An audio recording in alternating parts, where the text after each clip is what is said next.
السلام علیکم ورحمۃ اللہ۔ سیرت النبی قسط نمبر 75۔ حضرت ام عمارہ رضی اللہ عنہا کا اصل نام نویسبیہ تھا۔ انہوں نے مسلمانوں کو بھاگتے دیکھا اور مشرکوں کو نبی کریم صلی اللہ علیہ وسلم کے گرد جمع ہوتے دیکھا تو بے چین ہو گئیں۔ جلدی سے آپ صلی اللہ علیہ وسلم کے قریب پہنچیں اور تلوار کے ذریعے دشمنوں سے لڑنے لگیں۔ تلوار چلاتے چلاتے جب زخمی ہو گئیں تو تیر کمان سنبھال لیا اور مشرکوں پر تیر چلانے لگیں۔ ایسے میں انہوں نے ابن کمیہ مشرک کو آتے دیکھا۔ وہ یہ کہتا ہوا چلا آ رہا تھا، مجھے بتاؤ محمد کہاں ہیں؟ اگر آج وہ بچ گئے تو سمجھو میں نہیں بچا۔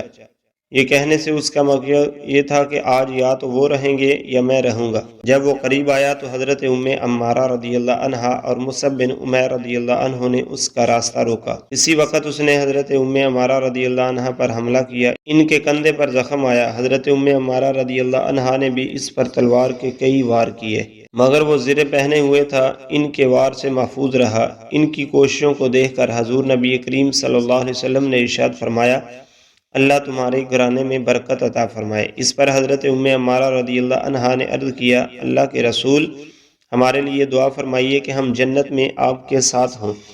آپ صلی اللہ علیہ وسلم نے ارشاد فرمایا، اے اللہ انہیں جنت میں میرا رفیق اور ساتھی بنا۔ اس وقت حضرت ام عمارہ رضی اللہ عنہا نے کہا، اب مجھے اس کی پرواہ نہیں کہ دنیا میں مجھ پر کیا گزرتی ہے۔ نبی اکرم صلی اللہ علیہ وسلم فرماتے ہیں، احد کے دن میں دائیں بائیں جدھر بھی دیکھتا تھا ام عمارہ کو دیکھتا تھا کہ میرے بچاؤ اور میری حفاظت کے لیے جان کی بازی لگا کر دشمنوں سے لڑ رہی ہیں۔ غزوہ احد میں حضرت ام عمارہ رضی اللہ عنہا کو 12 زخم آئے۔ ان میں نیزوں کے زخم بھی تھے اور تلواروں کے بھی۔ اس روز حضرت ابو دجانہ رضی اللہ عنہ نے بھی اپنے جسم کو نبی اکرم صلی اللہ علیہ وسلم کے لیے ڈال بنا دیا تھا۔ جو تیر آتا وہ اس کو اپنی کمر پر روکتے، یعنی انہوں نے اپنا منہ حضور صلی اللہ علیہ وسلم کی طرف کر رکھا تھا۔ اس طرح وہ تمام تیر اپنی کمر پر لے رہے تھے تاکہ آپ صلی اللہ علیہ وسلم محفوظ رہیں۔ اس طرح ان کی کمر میں بہت سے تیر پیوست ہو گئے۔ اسی طرح حضرت زیاد بن عمارہ رضی اللہ عنہا بھی آپ کی حفاظت میں مردانہ وار زخم کھا رہے تھے، یہاں تک کہ زخموں سے چور ہو کر گر پڑے۔ آپ صلی اللہ علیہ وسلم نے ارشاد فرمایا، انہیں میرے قریب لاؤ۔ ان کی خوش قسمتی دیکھیے کہ انہیں آپ صلی اللہ علیہ وسلم کے قریب لایا گیا۔ جب انہیں زمین پر لٹایا گیا تو انہوں نے اپنا منہ اور رخسار حضور صلی اللہ علیہ وسلم کے قدموں پر رکھ دیے اور اسی حالت میں جان دے دی۔ اس قدر مبارک موت تھی ان کی۔ اسی طرح حضرت مصعب بن عمیر رضی اللہ عنہ حضور صلی اللہ علیہ وسلم کو بچاتے ہوئے ابن کمیہ کے ہاتھوں شہید ہوئے۔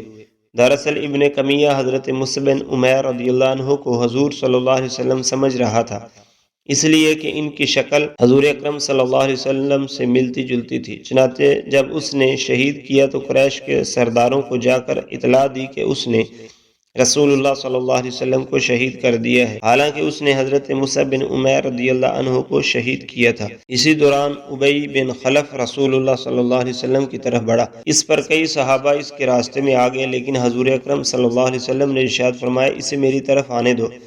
پھر آپ صلی اللہ علیہ وسلم یہ کہتے ہوئے اس کی طرف بڑھے، اے جھوٹے کہاں بھاگتا ہے؟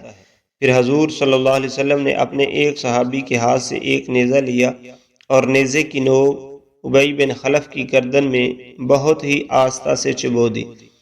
مطلب یہ کہ نیزہ اس قدر آہستہ چبویا کہ اس سے خون بھی نہیں نکلا، مگر اس ہلکی سی خراش ہی سے وہ بری طرح چیختا ہوا وہاں سے بھاگا۔ وہ کہہ رہا تھا، خدا کی قسم محمد نے مجھے مار ڈالا۔ مشرکوں نے اسے روکنے کی کوشش کی اور کہا، تو بہت چھوٹے دل کا نکلا، تیری عقل جاتی رہی، اپنے پہلو میں تیر لیے پھرتا ہے، تیر اندازی کرتا ہے اور تجھے کوئی زخم بھی نہیں آیا، لیکن چیخ کتنا رہا ہے، ایک معمولی سی خراش ہے، ایسی خراش پر تو ہم اف بھی نہیں کرتے۔ اس پر ابی بن خلف نے درد سے کراہتے ہوئے کہا، لات اور عزا کی قسم، اس وقت مجھے جس قدر شدید تکلیف ہو رہی ہے، اگر وہ ذی المجاز کے میلے میں سارے آدمیوں پر بھی تقسیم کر دی جائے تو سب کے سب مر جائیں۔ بات دراصل یہ تھی کہ مکہ میں ابی بن خلف نبی اکرم صلی اللہ علیہ وسلم سے کہا کرتا تھا، اے محمد میرے پاس ایک بہترین گھوڑا ہے، میں اسے روزانہ 12 مرتبہ چارہ کھلاتا ہوں، میں اسے روزانہ 12 مرتبہ چارہ کھلا کر موٹا کر رہا ہوں، اس پر سوار ہو کر میں تمہیں قتل کروں گا۔ اس کی بکواس سن کر حضور صلی اللہ علیہ وسلم فرماتے تھے انشاءاللہ میں خود تجھے قتل کروں گا۔ اب جب اسے آپ صلی اللہ علیہ وسلم کے ہاتھوں خراش پہنچی تو اس کی ناقابل برداشت تکلیف نے اسے چیخنے پر مجبور کر دیا۔ وہ بار بار لوٹ پوٹ ہو رہا تھا اور کسی ذبیح کیے ہوئے بیل کی طرح کرا رہا تھا۔ اس کی تکلیف کو دیکھتے ہوئے اس کے کچھ ساتھی اسے ساتھ لے کر مکہ کی طرح روانہ ہوئے، لیکن اس نے راستے میں ہی دم توڑ دیا۔ ایک حدیث میں آتا ہے وہ شخص جسے نبی صلی اللہ علیہ وسلم نے قتل کیا ہو یا جسے نبی صلی اللہ علیہ وسلم کے حکم سے قتل کیا گیا ہو، اسے اس کے قتل کے وقت سے قیامت کے دن تک عذاب دیا جاتا رہے گا۔ ایک اور حدیث کے یہ الفاظ ہیں، سب سے زیادہ سخت عذاب اسے ہوتا ہے جسے نبی صلی اللہ علیہ وسلم نے خود قتل کیا ہو۔ احد کی لڑائی شروع ہونے سے پہلے ایک فتنہ باز کافر ابو عامر نے جگہ جگہ گڑھے کھود دیے تھے تاکہ مسلمان بے خبری میں ان میں گر جائیں اور نقصان اٹھاتے رہیں۔ یہ شخص حضرت حنظلہ رضی اللہ عنہ کا باپ تھا، اور حضرت حنظلہ رضی اللہ عنہ وہ ہیں جنہیں فرشتوں نے غسل دیا تھا۔ لڑائی جاری تھی کہ حضور اکرم صلی اللہ علیہ وسلم ایک گڑھے میں گر گئے۔ حضرت علی رضی اللہ عنہ نے آپ صلی اللہ علیہ وسلم کو گرتے دیکھا۔ انہوں نے آگے بڑھ کر فوراً آپ صلی اللہ علیہ وسلم کو دونوں ہاتھوں پر لے لیا۔ حضرت طلحہ بن عبید اللہ رضی اللہ عنہ نے آپ صلی اللہ علیہ وسلم کو اوپر اٹھا کر باہر نکالا۔ آپ صلی اللہ علیہ وسلم جب گڑھے میں گرے تو ابن قمیہ نے آپ صلی اللہ علیہ وسلم پر پتھر برسائے۔ ان میں سے ایک پتھر آپ صلی اللہ علیہ وسلم کے پہلو میں لگا۔ عتبہ بن ابی وقاص نے بھی آپ صلی اللہ علیہ وسلم کو پتھر مارا۔ اس کا پھینکا ہوا پتھر آپ صلی اللہ علیہ وسلم کے چہرہ انور پر لگا۔ حضور نبی اکرم صلی اللہ علیہ وسلم کا چہرہ انور لہو لہان ہو گیا اور نچلا ہونٹ پھٹ گیا۔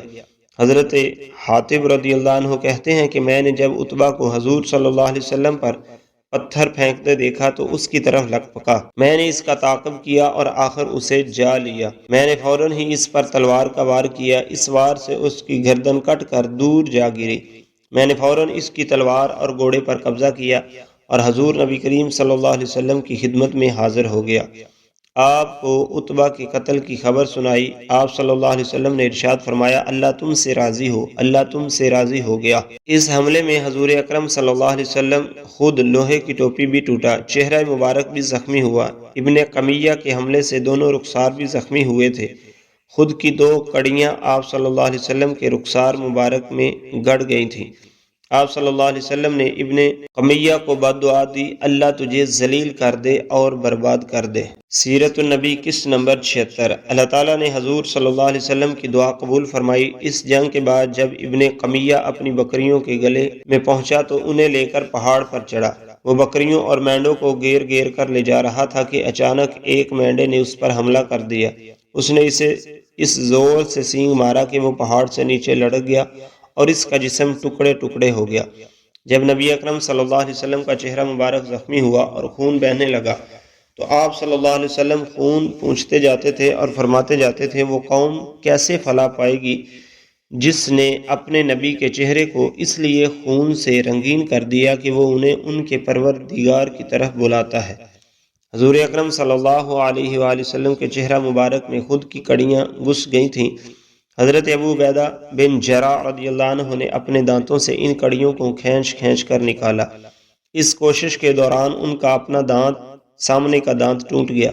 بہرحال کڑی نکل گئی۔ پھر انہوں نے دوسری کڑی کو دانتوں سے پکڑ کر کھینچا تو ایک دانت اور ٹوٹ گیا، تاہم کڑی نکل گئی۔ اب ہونا تو یہ چاہیے تھا کہ حضرت ابو عبیدہ بن جراح رضی اللہ عنہ کے سامنے کے 2 دانت ٹوٹ جانے کے بعد ان کا چہرہ بدنما ہو جاتا، لیکن ہوا یہ کہ وہ پہلے سے زیادہ خوبصورت ہو گیا۔ جب یہ خبر مشہور ہوئی کہ آپ صلی اللہ علیہ وسلم کو شہید کر دیا گیا ہے تو حضرت ابو عبیدہ بن جراح رضی اللہ عنہ پہلے شخص ہیں جنہوں نے آپ صلی اللہ علیہ وسلم کو زندہ سلامت دیکھا اور پکارے، اے مسلمانوں تمہیں خوشخبری ہو، رسول اللہ صلی اللہ علیہ وسلم تو یہ موجود ہیں۔ جب مسلمانوں نے حضور صلی اللہ علیہ وسلم کو زندہ سلامت دیکھا تو پروانوں کی طرح آپ صلی اللہ علیہ وسلم کے ارد گرد جمع ہو گئے۔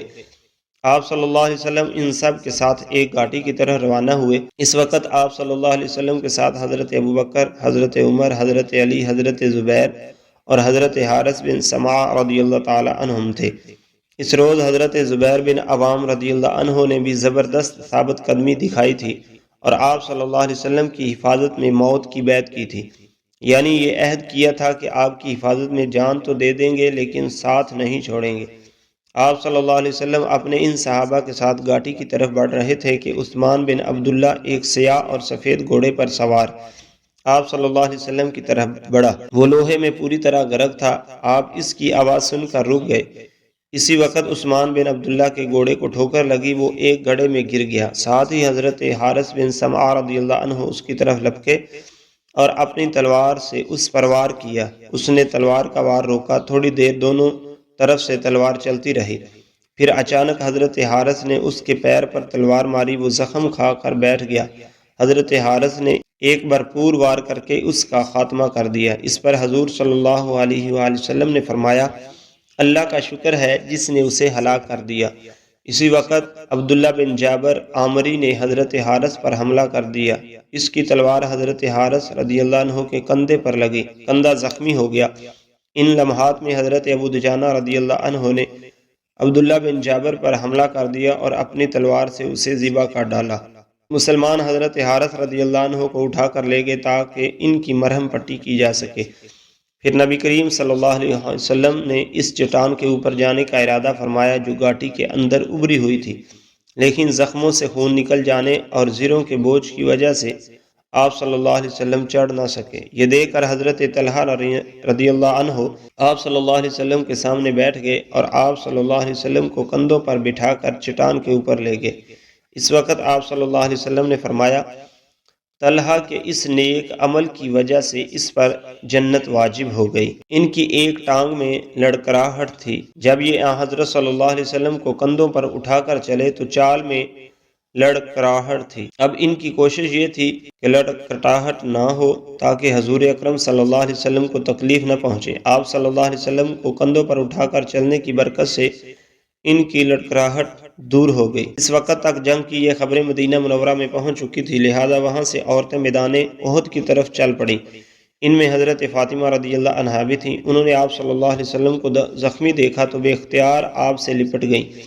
پھر انہوں نے آپ صلی اللہ علیہ وسلم کے زخموں کو دھویا۔ حضرت علی رضی اللہ عنہ پانی ڈالنے لگے، لیکن زخموں سے خون اور زیادہ بہنے لگا۔ تب حضرت فاطمہ رضی اللہ عنہا نے اپنی چادر کا ایک ٹکڑا پھاڑ کر جلایا۔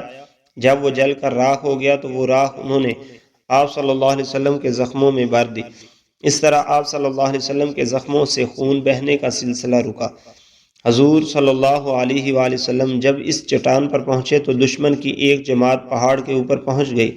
اس جماعت میں خالد بن ولید بھی تھے۔ حضور اکرم صلی اللہ علیہ وسلم نے دشمنوں کو دیکھ کر فرمایا، اے اللہ، ہماری طاقت اور قوت صرف تیری ہی ذات ہے۔ اس وقت حضرت عمر رضی اللہ عنہ نے مہاجرین کی ایک جماعت کے ساتھ ان لوگوں کا مقابلہ کیا اور انہیں پیچھے دھکیل کر پہاڑ سے نیچے اترنے پر مجبور کر دیا۔ اس کے بعد آپ صلی اللہ علیہ وسلم نے ظہر کی نماز ادا کی۔ کمزوری کی وجہ سے یہ نماز بیٹھ کر ادا فرمائی۔ اس لڑائی میں حضرت طلحہ رضی اللہ عنہ کے جسم پر تقریباً 70 زخم آئے۔ یہ نیزوں، برچھوں اور تلواروں کے تھے۔ تلوار کے ایک وار سے ان کی انگلیاں بھی کٹ گئیں۔ دوسرے ہاتھ میں ان کو ایک تیر آ لگا تھا، اس سے مسلسل خون بہنے لگا، یہاں تک کہ کمزوری کی وجہ سے ان پر بے ہوشی طاری ہو گئی۔ اس پر حضرت ابوبکر صدیق رضی اللہ عنہ نے ان کے منہ پر پانی کے چھینٹے مارے۔ اس سے انہیں ہوش آیا تو فوراً پوچھا، رسول اللہ صلی اللہ علیہ وسلم کا کیا حال ہے؟ حضرت ابوبکر صدیق رضی اللہ تعالیٰ عنہ نے جواب دیا، خیریت سے ہیں۔ یہ سن کر حضرت طلحہ رضی اللہ عنہ نے کہا، اللہ کا شکر ہے، ہر مصیبت کے بعد آسانی ہوتی ہے۔